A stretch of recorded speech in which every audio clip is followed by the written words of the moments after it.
some drastic action. What puts the smile on every face? What is the seaside style? What is the holiday place? It sticks out half a mile. We present a seaside saga of post-war pier perpetuation, written by Harold Snoad and Michael Knowles, starring John Le Mesurier as Arthur Wilson, Ian Lavender as Frank Pike, and Bill Pertwee as Mr. Hodges in... It sticks out half a mile.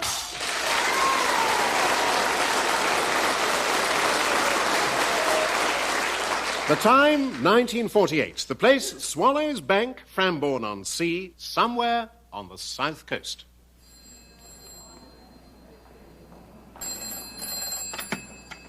Hello, Swallows Bank. Miss Perkins, Chief Cashier speaking. Hello, it's Bert Hodges here. I'm sorry, this is a bad line. I said it's Bert Hodges here. Oh, yes, Mr. Bert Hodges. Do you want our foreign department? Foreign department? What are you talking about? I said it's Bert Hodges here. Ah, the line's cleared now, you should have said. How are you today? It's lovely weather, isn't it? Look, I haven't got time for chit-chat. Just put me through to Wilson. I'm afraid he's on the phone at the moment. What was it you wanted to talk to Mr. Wilson about? Well, it's to do with the estimates for the pier. Are they going to be a bit high? Yeah, I'm afraid they are. It's not the material so much, provided we can get them. It's the labour costs. Really? Oh, yeah. Do you realise that a painter alone wants 1 and 4pence an hour? 1 and 4pence an hour? Does he really? I mean, it's just weekdays.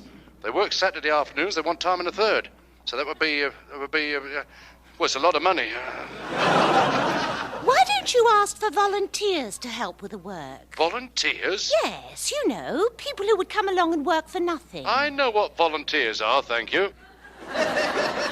I'm sure there must be lots of people who'd be only too glad to lend a hand. Oh, no, I'm sorry. We don't want anything like that. Everybody's sticking their oar in. Well, it was just a thought. Yes, well, thank you very much. Now, would you put me through to Wilson? This call is costing a fortune. Right you are. Oh, he's just come out of his office. Mr. Wilson, this call's for you. Who is it? Mr. Hodges. Oh, Lord. Good morning, Mr. Hodges. What can we do for you? I've just had the estimates in for repairs to the pier. Oh, dear, have you? Look, why don't you pop along to the Crooked House on the pier and you and me and Pikey can discuss them? I'm afraid I'm rather busy at the moment. Look, 4 o'clock will be a good time. I don't mind telling you, it's going to cost a lot more than we thought. Well, I did warn you. However, I've had an idea. It's just come to me. How we can save on labour costs. Oh, what is it? Well, why don't we sort of ask people to donate their services? For nothing? Oh, that's it. You're catching on fast. You mean ask for volunteers? Well, yes, I suppose you could put it like that. Actually, it's an idea I've been mulling over for some time. I'm sure there must be lots of people who'd be only too glad to lend a hand to restore the pier. Oh, give me a hand where the buffaloes run. Oh, look, Pikey, there's Guthrie. He could be our first volunteer. Yeah. Better be nice to him for a change. Right. Well, it's Mr. Guthrie, Frank. Oh, so it is, Mr. Hodges. Hello, it's Flotsam and Jetsam. Oh, very good. Yes, nice to hear you're happy in your work, Mr. Guthrie. I see you're repairing the deck chairs, getting them ready for the trippers, eh? No, I'm repairing this chair for me to sit on. Oh, and why not? Yeah. How are you today, Fred? You feeling all right? Of course I am. Lovely day, isn't it, Mr. Guthrie? If you like drizzling rain, I expect it is. Oh, he's a wag, isn't he, Frank? Oh, he certainly is, Bert, yes. It's all right for you, but all this damp plays havoc with my joints. You mean the glue won't dry? I'm not talking about wooden joints, I'm talking about my joints. Oh, I'm sorry. I am a martyr to rheumatism, I am. Yes, well, we're very sorry to hear that, aren't we, Frank? Oh, we are indeed, Bert. I've got just the thing for that. You want to get some wintergreen and garlic and mix them together. Wintergreen and garlic? Then rub it on your joints. It may not ease the rheumatics, but you'll be so busy worrying about the smell you'll forget about the pain. Very witty. Well, now, Mr. Guthrie, we've had our little ups and downs in the past, haven't we? Yes, I suppose you could say that. And our little disagreement? I've just said that, Frank. Oh, I'm sorry. On the old Mr. Guthrie, well, we rub along pretty well, eh? Like chalk on a blackboard, you might say. No, but putting aside any little differences, we do share a common interest. Really? I didn't know you kept whippets. Nor did I. How long have you had them? Oh, not talking about whippets. I mean, Mr. Guthrie, what are you standing on at this moment? Me feet. No, under them. Well, the floor of the pier. Well, there you are then. You're interested in floorboards? No, Mr. Hodges means the pier itself. Me? Interested in the pier? That's a laugh. I work here, and that's as far as my interest goes. You see, what we have in mind is to launch a campaign to help restore the pier. Oh, yeah? And we're going to ask people to give their time. I see. And we thought you might like to start the ball rolling by working a little extra overtime. For which I wouldn't get paid. He's got the idea, Mr. Hodges. You really are a couple of comedians. You're wasted here, you know. You should be on the stage. But it's to save the pier. Listen, if you think I'm going to work for nothing, you've got another thing coming. Oh, come on now. Where's your patriotism? What are you talking about? Well, the war's only been over 3 years. You can't have forgotten how we answered our country's call to arms. Oh, I can't be doing with all that nonsense. We've got the same sort of situation here, but now we're fighting to save the pier. Well, you and Sonny Jim can fight. I'm going for my dinner. Aren't you going to help us with our campaign, Mr. Guthrie? Where's the old Churchill spirit? Churchill spirit, you know what you can do with that, don't you?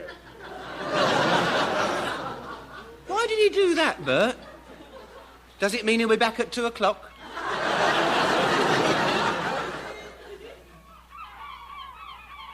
Sir Guthrie wouldn't volunteer. You didn't really expect him to, did you? I can't get over his attitude. I'm sure there must be hundreds of people out there only too willing to help. But how do we reach them? Advertising. Precisely. Now, Pikey and me have drawn up a few eye-catching slogans. See what you think. What about Your Pier Needs You? Yes. Would that have a picture of you, sort of pointing aggressively? Of course not. Oh, I'm glad. I mean, we don't want to frighten people away. How about your pier needs supporting? Well, that sounds as if it's just about to collapse. Right, how about come along and lend a hand, make your pier the best in the land? Yes, it's got something. I don't quite know what, but something. Or don't let your pier just stand and rot. Come and give it everything. Yes. See, that one's not quite right yet, but I'm working on it. Yes, well, I'm sure you'll come up with something, Frank, given time. Yes, well, I don't think we can wait that long. Now, look, we'll stick to my original idea. Your Pier Needs You. Now, if we put this in the paper, which column should it go in to get the best effect? How about births? What are you talking about, Frank? Well, you know, the birth of a new idea. In that case, you could just as easily put it under deaths. The death of an old pier. Look, I don't think you're taking this very seriously, Arthur. Now, it'll need to be featured in a good position. I'd better give the Chronicle a ring. I wonder what they'll charge. They'll probably do us a special rate. Yes, yes. Oh, well, thank you, Mr. Sims. I'll see to that now. Excuse me, Miss Perkins, can I see you for a minute? Oh, hello, Mr. Pike. Hello. Goodness me, you are loaded down. These are the posters and collecting tins for our campaign to get support for the pier. Oh, so Mr. Hodges decided to use my idea after all. What idea was that? To ask for volunteers to help restore the pier. Oh, it was your idea, was it? He never said. No, he wouldn't. But I thought you were going to advertise in the papers. Oh, no, it's too expensive, you see. The advert was only going to take up half a page, and do you know what they wanted?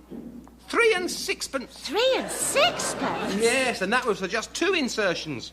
So we decided to do it ourselves. Look, I painted these posters.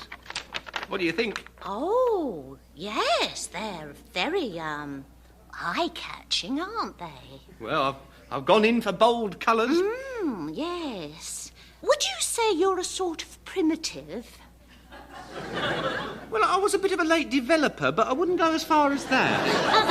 No, I mean the posters. Oh.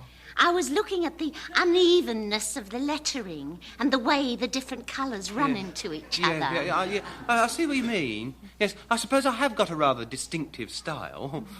As a matter of fact, I designed these collecting tins as well. Did you really? I bet you can't guess what they were before. Cocoa tins? Yes.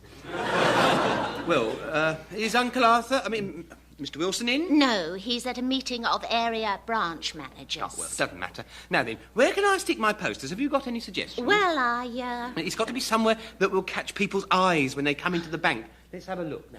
Oh, no, don't you think you should wait for Mr. Wilson? No, Uncle Arthur won't mind. Uncle Arthur.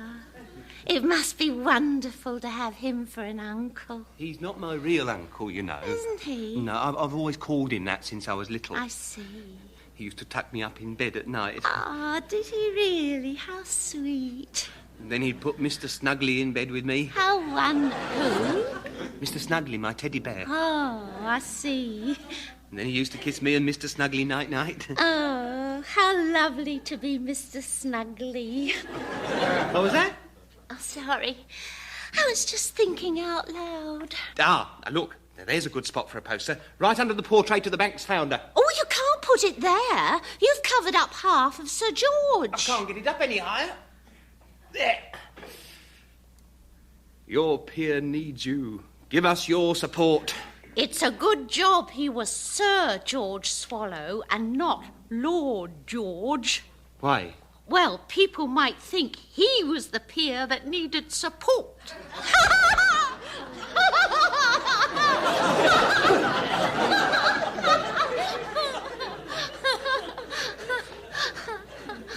I don't get that. Just one of my little puns. Now, look, the collecting boxes. If we put 3 along the counters here and there, there we are. I really don't think you should do that, you know. You see, while people are queuing up to make a deposit in the bank, they can make a deposit in my collecting boxes as well. Well, I should really consult head office. I don't know what the directors will say. Well, there's no need to trouble them. I'm quite happy with this. Yes, thank you. Now, look, I think I'll pop along to Groves, the undertaker's. He's got a nice black marble slab in his window. It would set off one of my posters marvellously. Right, Guthrie. If you shove that table back against the football machine, we should be able to get 4 more chairs in there. I am not shoving anything else. Oh, not with my shoulder. The sciatica is spreading right up into my neck now. Anyway, how many people do you think are going to come? We're expecting an enormous response to our appeal. How are you? That's why we're holding the meeting here in the amusement arcade. If you ask me, all you need is the telephone box. Well, I'm not asking you. Now get some more chairs, will you? It's nearly 5:45. People will be arriving soon. Look, why don't you go and get some chairs? I can't go humping chairs about. I've got too many administrative problems to deal with. You mean you just stand there giving orders? Will you go and get some chairs? I can't, I tell you. I've got this pain in my neck. I don't know about pain in the neck. You're a right pain in the... Pike's here. Hello there. Nobody speaks to Fred Guthrie like that and gets away with it. I'll fix him. Hello, Mr. Guthrie. Hello yourself. What's the matter with Mr. Guthrie? Miserable old son. He's bone idle, that's his trouble. Hello there, Mr. Guthrie. Laurel and Hardy are down the end there. What? Oh, I see. Good afternoon. Uncle Arthur, I see you've brought my collecting boxes back. Yes, I have. You've got those filled up quickly. Well, they're not exactly filled up. Well, you should have left them till they were. I wonder how much we've got. Well, they're, nothing. Nothing? No. You see, Frank, I'm afraid you can't sort of go around sticking collecting boxes willy-nilly in a bank. Why not? Well, it's just not done. Not only that, but the cleaners complained that the tins had left nasty brown marks on the counter. You couldn't have washed the cocoa out properly, Pikey. Uncle Arthur, I'm going to tell Mum about this. No. Frank, please. I wouldn't be at all surprised if she didn't cut your butter ration down. No. Just be reasonable. I hope you didn't take my poster down. Well, I'm afraid one of the directors of the bank insisted on it coming down because it obscured the portrait of Sir George. What's wrong with that? Well, you'd only got it up as far as his nose, you see. Gave rise to a lot of ribald comments from the customers. I don't see why. Well, you see, the P of Peer was right under his nose. Well, that's all right. Why shouldn't Sir George have a pea under his ooter? Well, it wasn't so much that, because the paint had sort of run, and it looked as if his nose was dripping. Well, perhaps Nosey's run in his family. Well, it wasn't terribly good for the bank's image. So you took it down? Well, I'm afraid we had to. That's it, then. You won't get your butter or your egg tomorrow. No. Don't go on, Frank. I think it's rotten. Typical, it is. Is that all they've got to think about at Swallows Bank? Oh, I can't stand that sort of petty small-mindedness. Don't sit there, Arthur. That chair's reserved for me. Oh, I'm sorry. Well, they'll be arriving soon. Yeah, I hope we've got enough seats. Unless more than 500 turn up, you should be all right. You've canvassed this town from end to end, haven't you, Pikey? That's right. From St Mary's Convent in the east to Johnson's Bakery in the west, and from Watkins Brewery in the north, right down to the pier. So you went from nuns to buns, via beer to the pier. Pardon? Well, it's It's all right, Frank. It's just a joke, that's all. Yeah, well, I shouldn't bother, Arthur. You're wasted in that bank, you know. You should be writing for the Beano. Oh, nuns! Nuns, the convent. Yes, I get it now. Yes, all right, but don't worry about it now, Frank. Did you have enough posters? Always been turning them out by the dozens, haven't you? Yeah, it was exhausting. I've only got one left now. Yeah, let's have a look. Blimey, I can hardly read it. And is this supposed to be my name at the bottom? It's more like Hogg than Hodges. Yes, sir, it does. Quite appropriate. What? Nothing. Well, I was doing them so quickly, you see. I mean, I may have had to sacrifice some of my artistic integrity. Well, I'm sure it doesn't show. Hey, look, it's 6 o'clock. Yeah, the crowds of volunteers should be streaming in now. Exciting, isn't it, Uncle Arthur? Yes, it is. Nerve-tingling. I wonder who our first volunteer will be. Hello. I'm not too early, am I? Miss Perkins. Oh, Lord. I thought I'd get here before the rush. Well, that wouldn't be difficult. I didn't know you were interested in Piers, Miss Perkins. Oh, yes. Your uncle and I share a lot of things in common. Really? Hodges, do you think this is wise? How do you mean? Well, having Miss Perkins here. Look, we need all the help we can get. Besides, you never know, she might be a dab hand with a paintbrush. Hello there. This is the place, isn't it? Oh, yes, come on in. Ernest Walcott's the name. You must be Mr. Hogg. Hodges, actually. Thought so. This is Mr. Pike. Hello. He's my partner. Thought so. Mr. Wilson. How do you do? He's our financial advisor. Thought so. And this is Miss Perkins. Hello. She's Mr. Wilson's... Thought so. Well, this is all tremendously exciting, isn't it? Well, yes, we're getting a bit Fascinating excited subject, about Piers. Fascinating. being, Do you know this was built by Eugenius Birch, didn't you? Yes, well, I... Completed in 1860. Yes, I did actually know. Not one of his best, of course, but a workmanlike effort nonetheless. I'm sure he'd be pleased to hear it. No, he's dead, actually.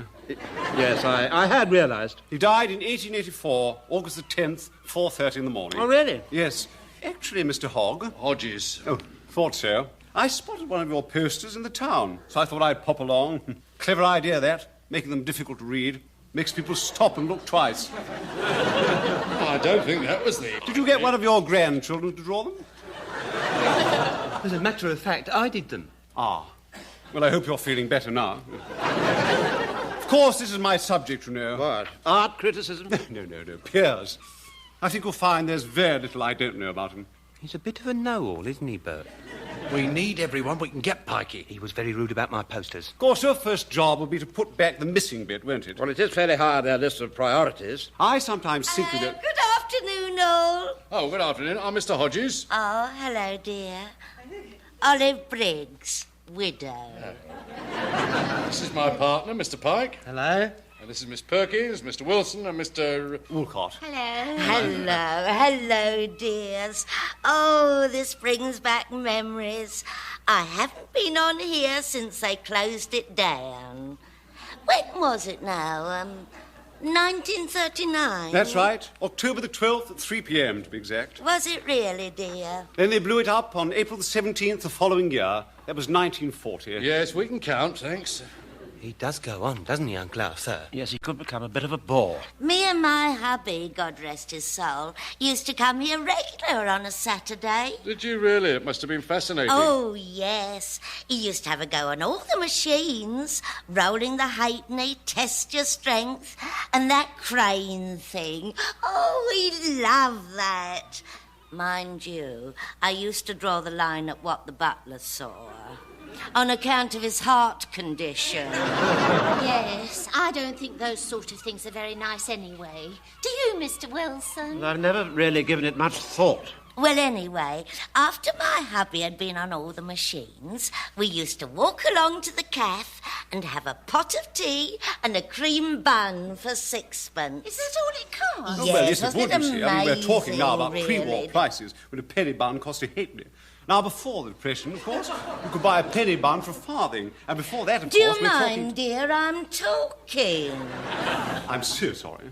As I was saying, when we'd had our tea, we'd come out and we'd listen to the band playing. Selections from Merry England, Choo Chin Chow and Ruddy Gore. I didn't think she'd use language like that.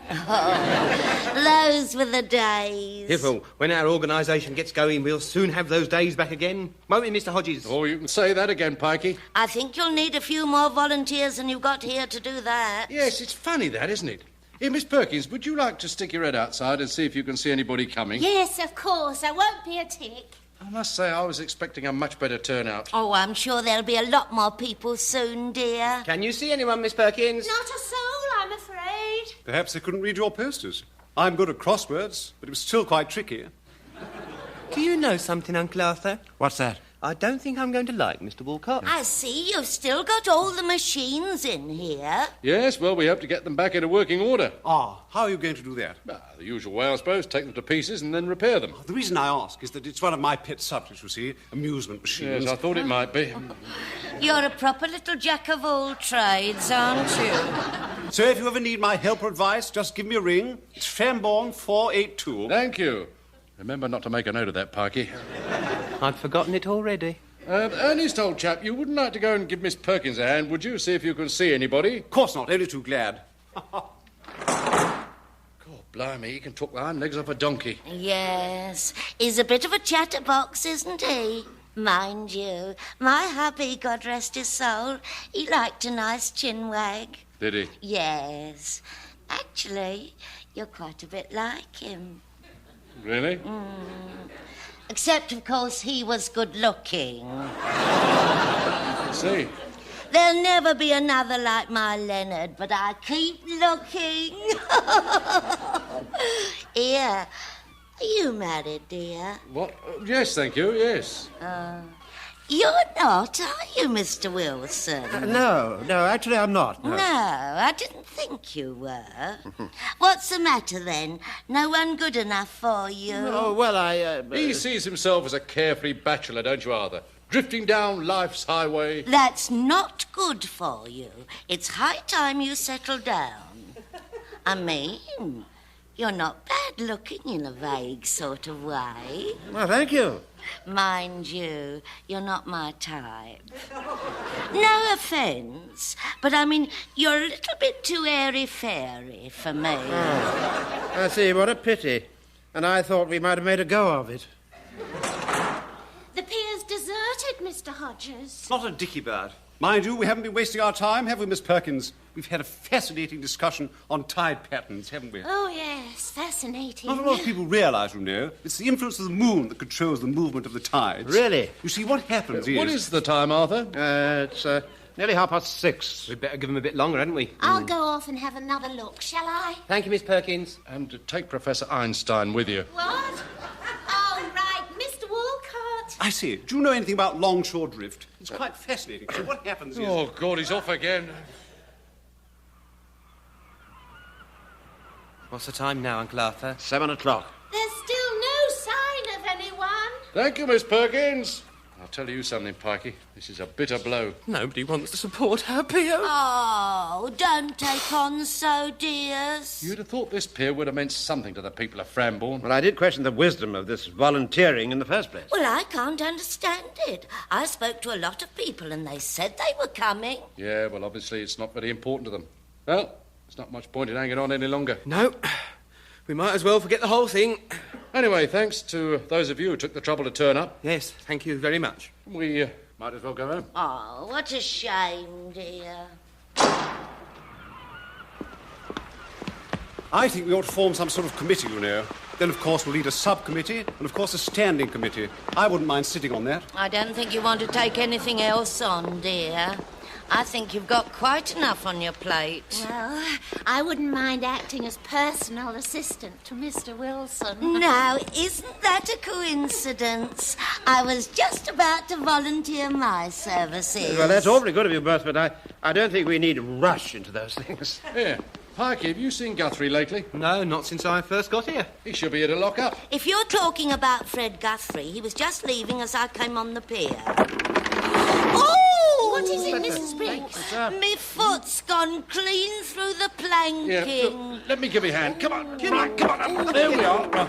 You okay? Oh, yes, Tar.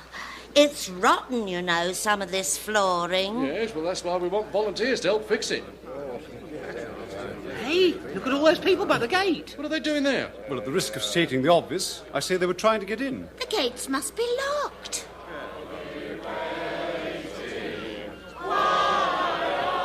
Well, who would have done that? There's only one person, Guthrie.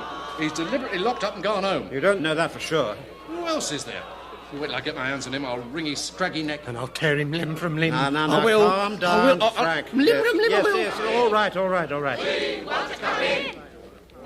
See, they've turned up after all. It looks like it, Pikey. I told you, dear, this pier means a great deal to Frambourne. Hadn't we better open the gates and let them in? Good idea, Miss Perkins. Here's the keys.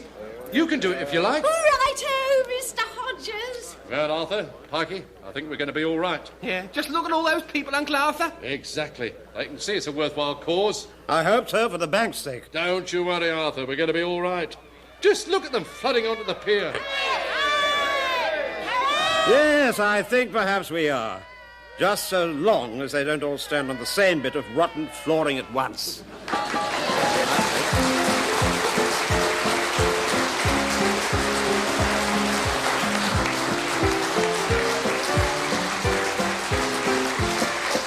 You've been listening to It Sticks Out Half a Mile, starring John Le Mesurier as Arthur Wilson, Ian Lavender as Frank Pike, and Bill Pertwee as Mr. Hodges, whose characters were originally created by Jimmy Perry and David Croft. Also in the cast were Vivian Martin as Miss Perkins, Glyn Edwards as Guthrie, Michael Knowles as Ernest Woolcott, and Hilda Braid as Mrs. Briggs. It Sticks Out Half a Mile was written by Harold Snoad and Michael Knowles and produced by Martin Fisher.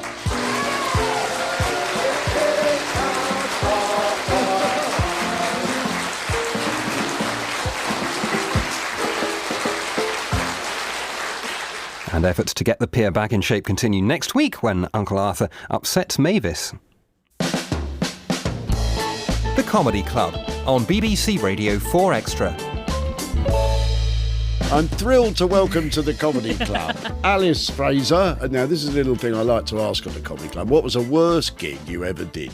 The worst gig I ever did was I did a satirical news show in Australia. It's like a podcast, and they did a fundraiser, and one of the prizes for the fundraiser was a private performance, and a wife bought it for her husband's 75th birthday. This has not started well. So not only, first wasn't getting paid doing it for this fun. Yeah. Okay, so that's initially already a bad thing. Yeah. And then it was in this fancy butcher in the eastern suburbs of Sydney, like one of those marble sausages on thrones, golden doorknobs kind of things. And this butcher did night meals of meat. And so it was 16 people eating steak around a table. We were a surprise. 4 of the 5 comedians were vegetarians. And they had carcasses rotating on this kind of conveyor belt in the corner of your vision as you performed comedy to people who did not want comedy. They just wanted to eat steak. And the lady who hired us was a previous Miss Australia winner and very drunk and wanted attention and heckled us the whole way through. Dear. That is the worst gig I have ever done. That takes some beating, I must say. Goodness me.